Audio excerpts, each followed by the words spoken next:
안녕하세요. 웅덩이 매매법 레버리지 ETF 장기 투자자 디벨로몽입니다. 오늘도 계좌 먼저 공개하고 시작합니다. 왼쪽의 미국 직투 계좌는 1억 5,500만원 수익 중이며 오른쪽의 ISA 계좌는 40만원 손실 중입니다. 두 번째 계좌는 이미 꽤 수익을 보고 있으며 추가로 환차익으로도 수익을 보고 있죠. 마지막으로 비트코인은 6,100만원 수익 중으로 현재 기준 총 2억 6천만원 정도 수익 중인 상황입니다. 자, 어제 미국 증시는 FOMC를 무사히 소화하며 다행히 상승으로 마감한 하루였습니다. 다들 아실 거라 생각하기 때문에 저는 핵심만 딱 정리해서 공유드리겠습니다. 일단 먼저 최근 1분기 미국 GDP 마이너스 성장에 대해선 관세로 인한 일시적인 수입 증가에 의한 것이며 경제는 여전히 확장 중이라고 표현했습니다. 다만 성명문을 보나 파월 발언을 보나 관세가 예상보다 너무 크게 인상되어서 현재 인플레이션 재반등 가능성, 경제 둔화 가능성, 실업률 증가 가능성이 더 높아졌다 라는 관점으로 바뀐 것으로 보입니다. 이 관세 불확실성이 앞서 말씀드린 인플레이션과 경제,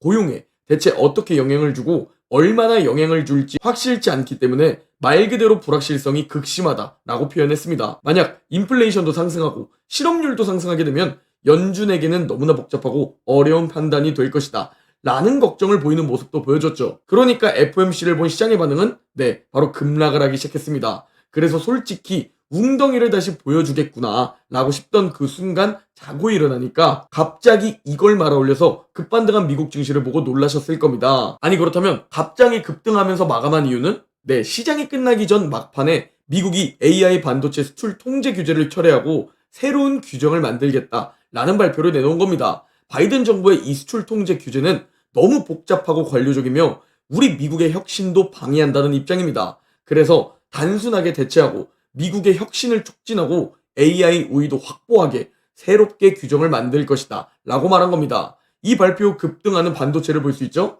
사실 이 발표 후 급등하는 이유는 수출 통제를 철회해서 반도체 기업들의 수출이 더 살아나지 않을까? 라는 기대감에 상승했다고 생각이 되는데요. 미국 정부의 말을 자세히 살펴보면 사실 더 수출 통제를 강화한다는 내용으로 보일 수 있습니다. 미국의 혁신을 촉진하지만 중국의 발전은 확실하게 막아버리겠다 라는 내용이기 때문에 아직 섣불리 판단할 수는 없어 보입니다. 다만 중국에 대한 통제는 강화되지만 일부 중동 국가들에게는 수출 통제가 해제될 수도 있는 기대가 있기에 이 부분은 일단 지켜보시면 좋을 것 같습니다. 자, 그러면서 엔비디아의 차트를 보면 드디어 계단식 하락을 끝내고 고점이 지난 고점을 넘는 차트가 나왔습니다. 이게 무슨 말이냐? 최근 5개월 동안 고점을 계속 낮추면서 계단식 하락을 보여왔던 엔비디아입니다. 이는 하락 추세가 언제까지 지속될지 알 수 없기 때문에 차트적으로 그리 좋은 상황은 아니었습니다. 다만 어제 큰 상승을 보여주면서 지난 4월의 고점보다 더 올라갔습니다. 드디어 하락 추세를 뚫고 상승 추세를 준비하려는 움직임을 보여주는 겁니다. 여기서 가장 좋은 시나리오는 바로 상승해주는 거지만 옆으로 잠시 횡보하는 시간을 거칠 수도 있기 때문에 그 부분은 참고해 주시면 좋을 것 같습니다. 다만 하락 추세를 뚫고 올라가기 때문에 중기적인 관점에서 꽤 긍정적으로 볼 수 있다 라고 생각해 주시면 좋을 것 같습니다. 자, 그리고 미국 지수 선물을 살펴보면 또 엄청 크게 상승해주고 있는데요. 아니 대체 미국 지수 선물은 왜 크게 갑자기 상승하고 있는 걸까? 이 부분을 살펴보니 트럼프가 자신의 소셜미디어에 미국 시간 내일 오전 10시에 중대한 기자회견이 열린다고 말하며 매우 크고 매우 존경받는 국가의 대표들과 체결한 주요 무역 협정에 관한 것에 대해 발표한다. 이는 첫 번째일 뿐이며 앞으로 더 많을 것이다 라는 글을 게시한 겁니다. 여러분들은 이렇게 생각해 주시면 됩니다. 가능성적으로 봤을 때 미국은 다른 나라들과는 올해 협상을 거의 다 끝낼 가능성이 높습니다. 질질 끌어서 좋을 게 없기 때문이죠. 다만 중국과는 이야기가 좀 다릅니다. 누가 더 우위에 있냐 라는 자존심도 걸려있는 문제이기 때문에 중국과는 올해 협상이 안 끝날 가능성이 높다고 생각하시는 게 여러분 투자 마인드에도 오히려 좋으실 겁니다. 그래서 전 올해 미국 주식을 지루하고 재미없는 한 해로 바라보고 있습니다. 즉 박스권, 횡보장 가능성이 높다 라고 올해 주식시장을 바라보고 있으며 이와 함께 제가 또 그렇게 올해 웅주배해 축적해로 생각하는 이유는 방금 말씀드린 미국 중국 갈등과 관세에 대한 불확실성뿐만 아니라 경기 침체에 대한 불확실성도 있고 인플레이션 상승 우려도 있으며 고용 상승 우려도 있습니다. 여기에 금리 인하 불확실성까지 증시가 싫어하는 것들 투성이로 다 이루어져 있습니다. 그래서 올해 하락장이 시작되기 전 노아의 방주를 외쳤으며 현금 비중에 대해 강조를 해드렸죠. 또한 올해 불안한 또 다른 이유가 뭐냐? 우리 개미들은 열심히 매수하고 있는데 헤지펀드들과 기관들은 매도하고 있기 때문입니다.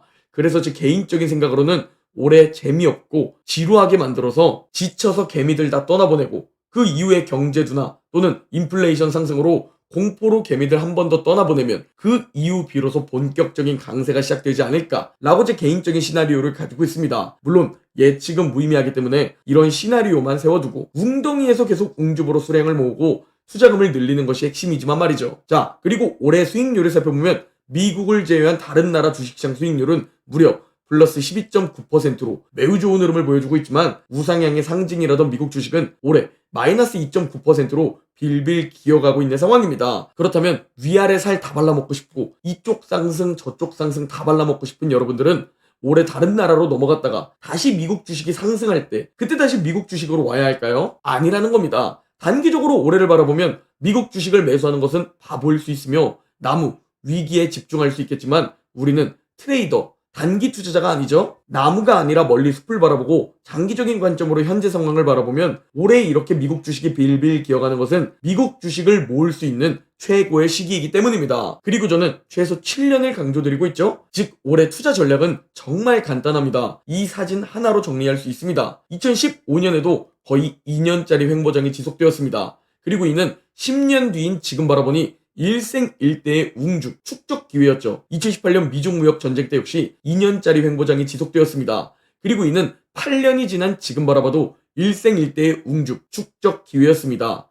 2020년 코로나 때는 횡보장은 아니었지만 정말 빠르게 기회를 주고 올라가 버린 시장입니다. 다들 기회를 놓치고 그때 살걸 이라는 껄무새가 되었었죠. 그래서 옆으로 지금처럼 빌빌 기어가는 시장이 오히려 기회를 잡기 더 쉬운 시장이라는 겁니다. 또 2022년 하락장 때도 거의 1년 넘게 큰 웅덩이를 파주었는데요. 여러분들은 저기 보이는 저 동그라미 구간들이 매수해야 할 구간으로 보이나요? 아니면 잠시 도망가야 할 구간으로 보이시나요? 그건 여러분의 투자 가치관에 따라 다르게 보이실 겁니다. 여러분이 단기 투자자 또는 트레이더이시라면 저 구간은 보유하면 안 되는 지점이 맞습니다. 다만 여러분이 저와 함께 장기 투자자라면 일생일대의 기회라는 것을 꼭 명심하셔야 하고 2, 3년마다 보통 이런 고통이 따라온다는 것을 명심하고 미리 인지하고 각오하셔야 한다는 말씀도 드립니다. 전 올해 미국 주식 미친듯이 웅주팔 겁니다. 그리고 이 기회를 잡고 금융자산 점프를 보여드릴 겁니다. 올해 제 1차 목표인 10억의 금융자산을 찍으면 좋겠지만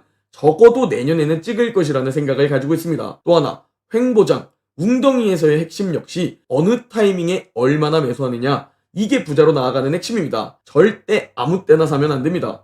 이론과 실전은 다릅니다. 부자는 상대적인 겁니다. 그래서 투자는 남들보다 싸게 매수해야 하며 남들보다 더 많이 투자해야 하며 남들보다 더 오래 보유하면서 수익을 극대화하는 것이 평범한 사람들이 남들보다 더 부자가 되는 방법입니다. 전 여태까지 이 방법으로 자산을 불려오고 있습니다. 제 투자를 참고하셔서 자산을 불리고 싶은 분들은 고정 댓글 확인하시면 도움 많이 되실 겁니다. 오늘 영상은 여기까지입니다. 제 영상이 도움이 되셨다면 구독, 좋아요, 댓글, 알림 설정 부탁드립니다. 그럼 다음 영상에서 뵙겠습니다.